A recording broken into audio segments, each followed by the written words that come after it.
बिस्मिल्लाहिर्रहमानिर्रहीम। मेरा नाम है सरवकास वहीद और आप देख रहे हैं मेरा चैनल पापाज़ एमसीक्यूज़। आज मैं आप लोगों के लिए मुताला पाकिस्तान के मिक्स एमसीक्यूज़ लेकर आया हूँ, जिसको आप सुनकर अपनी मेमोरी को रिवाइज़ कर सकते हैं। और ये तमाम वो डेट्स हैं जो बरसगीर के हवाले से हैं, मुसलमानों की फ़तह के हवाले से, और मुग़लिया दौर है इसमें, ब्रिटिश का दौर है इसमें। तो इंशाल्लाह आपको ये वीडियो पसंद आएगी और उम्मीद करते हैं कि आप अपनी मेमोरी को अच्छे से रिकॉल कर सकते हैं। स्टार्ट करता हूँ मैं सबसे पहले मोहम्मद बिन कासिम की फ़तह सिंध। याद रखें इसकी डेट 712। उसके बाद एक डेट आपको याद करवाना चाहता हूँ, औरंगज़ेब आलमगीर की वफ़ात। अक्सर पीपीएससी के एग्ज़ाम में पूछी जाती है, 1707। उसके बाद बंगाल के नवाब का नाम अक्सर पूछा जाता है, कौन से वो नवाब थे जिनकी शहादत 1757 में हुई, तो उनका नाम नवाब सिराजुल दौला है। आपने इनकी डेट भी याद रखनी है, 1757। उसके बाद हम अगर बात करें टीपू सुल्तान की, ये भी अक्सर एफपीएससी के एग्ज़ाम में ये सवाल आ जाता है कि टीपू सुल्तान की शहादत की तारीख़ बताएं। तो तारीख़ है 1799। जी हाँ, 1799। अब सैयद अहमद शहीद की शहादत 1831 की है। जंग आज़ादी के बारे में तो आप सब जानते हैं, 1857। जबकि कांग्रेस दौर हुकूमत की अगर हम बात करें तो आपको याद होगा कि कांग्रेस का दौर हुकूमत, ये इलेक्शन हुए थे 1935 और 36 के, जिसमें कांग्रेस जीत गई थी। फिर 1937 से लेकर 1939 तक कांग्रेस की हुकूमत रही थी, और इसके बाद कांग्रेस की हुकूमत ख़त्म हो गई थी, इंटरिम गवर्नमेंट आ चुकी थी। अगली बात करते हैं बनारस में जो उर्दू हिंदी तनाज़ा शुरू हुआ था। जी हाँ, उर्दू हिंदी तनाज़ा ये बनारस से स्टार्ट हुआ और इसकी डेट है 1867। नहायत इम्पॉर्टेंट डेट, इसको आप कभी भी नहीं भूलना चाहते। मौलाना जमालुद्दीन अफ़गानी का अलग रियासत का मुतालबा। अब ये नाम याद रखें, मौलाना जमालुद्दीन अफ़गानी, इन्होंने एक अलहदा रियासत का मुतालबा किया था। आप ये नाम भी याद रखें, और डेट है 1879 के 1879 में मुतालबा किया था। उसके बाद है मौलाना अब्दुल हलीम शरर का अलग रियासत का जो मुतालबा था वो 1890 में था, ठीक 11 साल बाद। उसके बाद मौलाना मुर्तज़ा अहमद की बात करें तो उन्होंने भी रियासत अलग मुतालबा किया था, वो 1928 की बात थी।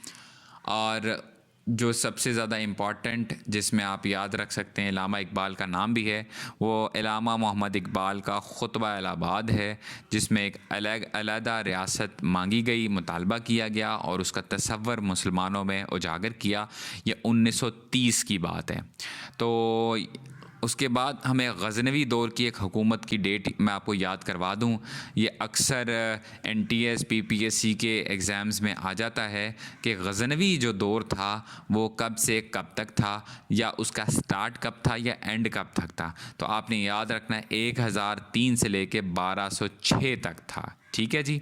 उसके बाद कुतुबुद्दीन ऐबक की सल्तनत दिल्ली की बुनियाद, ये सलेब डायनेस्टी भी इसे कहते हैं। ठीक है। तो कुतुबुद्दीन ऐबक की जो सल्तनत थी दिल्ली में, वो 1206 में स्टार्ट हुई थी। अब देखें, 1206 में गज़नवी दौर ख़त्म होता है तो कुतुबुद्दीन ऐबक स्टार्ट होता है। इंशाल्लाह ये तो मिक्स एमसीक्यूज़ है, मैं आपके लिए एक अलहदा वीडियो बनाऊँगा जिसमें तारीख़ को बाकायदा से मैं आपको सारी सुनाऊँगा कि कब किसका दौर ख़त्म होता है और फिर नेक्स्ट रियासत किसकी आती है। तो फ़िलहाल ये जो मिक्स्ड एमसीक्यूज़ होते हैं ये आपकी ब्रेन वॉश के लिए होते हैं, ताकि आपको तमाम डेट्स रैंडमली भी याद हो सकें। उसके बाद ज़हीरुद्दीन बाबर की मुग़लिया सल्तनत की बुनियाद। देखें, ज़हीरुद्दीन बाबर की जो पहला मुग़लिया बादशाह था, 1526 में उसने बुनियाद रखी। आप इसको सर्च कीजिएगा कि इसने किसको हराया था और फिर मुग़लिया सल्तनत की बुनियाद रखी। सर सैयद अहमद ख़ान की पैदाइश नहायत इम्पॉर्टेंट डेट है, 1817। बहुत काम किया इन्होंने मुसलमानों की एजुकेशन के हवाले से। उसके बाद सर सैयद अहमद ख़ान की वफ़ात की बात करें तो 1898 में हो गई थी। लंदन में पाकिस्तान नेशनल मॉन्यूमेंट जो बनाया गया, उसकी जो बुनियाद रखी गई लंदन में, वो 1933 में रखी गई। 1933 से मुझे एक और डेट याद आती है, नाउ एंड नेवर। एक पम्फलेट जारी हुआ था जिसमें फ़र्स्ट टाइम पाकिस्तान का नाम यूज़ हुआ था। आपने कमेंट में बताना है वो किसने पब्लिश किया था। ईस्ट इंडिया कंपनी का आगाज़, याद रखें ये ईस्ट इंडिया कंपनी का आगाज़ वाला एमसीक्यूज़ जो 1600 में है, ये सब एमसीक्यूज़ पर भारी है और क्योंकि ये बहुत दफ़ा पूछा जा चुका है।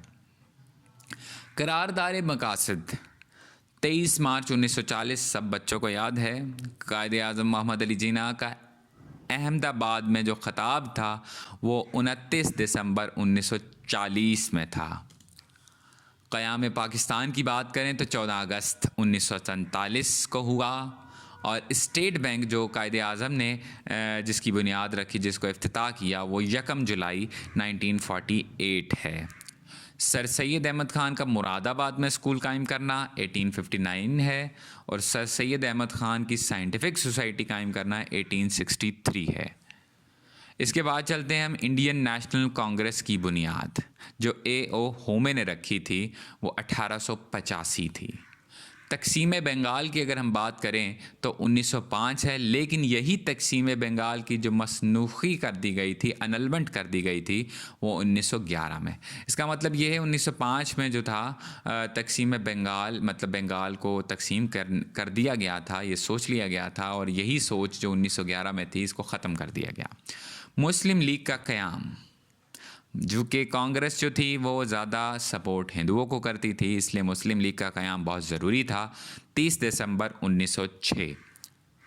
मिंटो मॉर्ले इस्लाहात, मिंटो मॉर्ले रिफॉर्म्स। मिंटो और मॉर्ले ये दोनों नाम हैं, आपने चेक करना है ये किसके नाम है। 1909 में हुआ।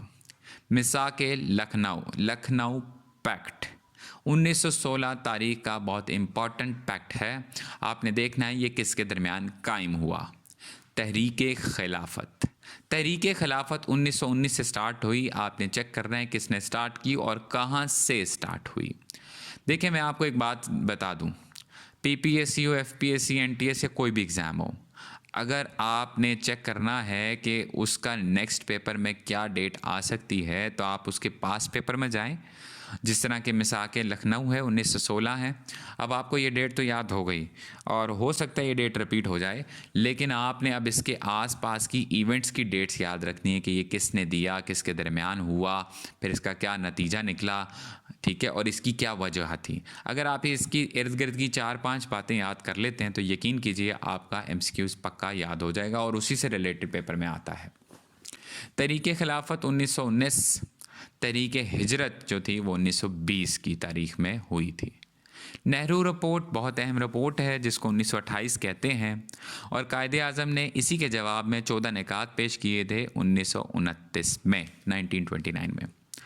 कायदे आज़म को कायदे आज़म का लक़ब जो है, पहले उनका नाम कायदे आज़म नहीं था, ये लक़ब मिला था कायदे आज़म, तो उनका नाम तो जिन्ना था, तो 1938 में ये लक़ब दिया गया। योम निजात जिसे डे ऑफ डिलीवरेंस भी कहते हैं 22 दिसंबर 1939, याद रखें ये कांग्रेस मिनिस्ट्री का एंड था तो इसलिए डे ऑफ डिलीवरेंस भी इसे मुसलमानों ने मनाया था। क्रिप्स मिशन 1942 का था। काबीना मिशन प्लान जो है जिसे हम 3 जून प्लान भी कहते हैं, कैबिनेट मिशन प्लान भी कहते हैं, सॉरी कैबिनेट मिशन प्लान 1946, ठीक है, और ये 3 जून प्लान ही है। कानून आज़ादी हिंद 18 जुलाई 1947, क्योंकि ये कानून इंडियन इंडिपेंडेंस एक्ट की बात हो रही है जो 1947 वाला था, 18 जुलाई 1947। कायदे आज़म मुस्लिम लीग में शामिल हुए, कब शामिल हुए जी? 1913 में शामिल हुए थे। कायदे आज़म ने कांग्रेस छोड़ दी थी 1920 में, देखें बहुत कम अरसा रहे। गवर्नमेंट ऑफ इंडिया एक्ट मंजूर किया गया 1935, ये सबसे इम्पॉर्टेंट एक्ट है 1935 का गवर्नमेंट ऑफ इंडिया एक्ट। तीन गोल मेज़ कॉन्फ्रेंस, जिसे तीन गोल मेज़ कॉन्फ्रेंस कहते हैं। थर्ड टेबल कॉन्फ्रेंस जो है, राउंड टेबल कॉन्फ्रेंस हुई थी जी। First round table conference, second round table conference, third round table conference. जो तीन राउंड टेबल कॉन्फ्रेंसेस जो हुई वो कब से कब तक हुई? 1930 से स्टार्ट हुई थी, पहली हुई, फिर दूसरी हुई, फिर तीसरी का इख्तिताम 1932 में हुआ। आइन साजी असम्बली का इजलास अगर हमने याद करना है तो 10 अगस्त 1947 जो कॉन्स्टिट्यूशन बनाने वाली जो असम्बली है उसकी मैं बात कर रहा हूँ, उसको बुलाया गया 10 अगस्त 1947 में।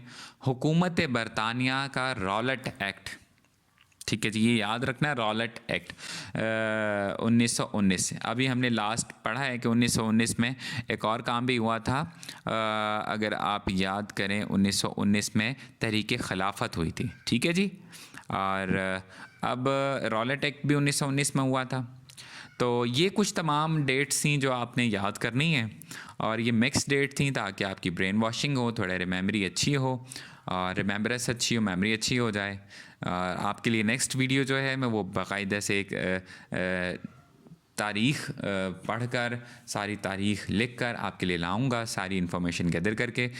तब तक के लिए इजाज़त है, अल्लाह हाफ़िज़।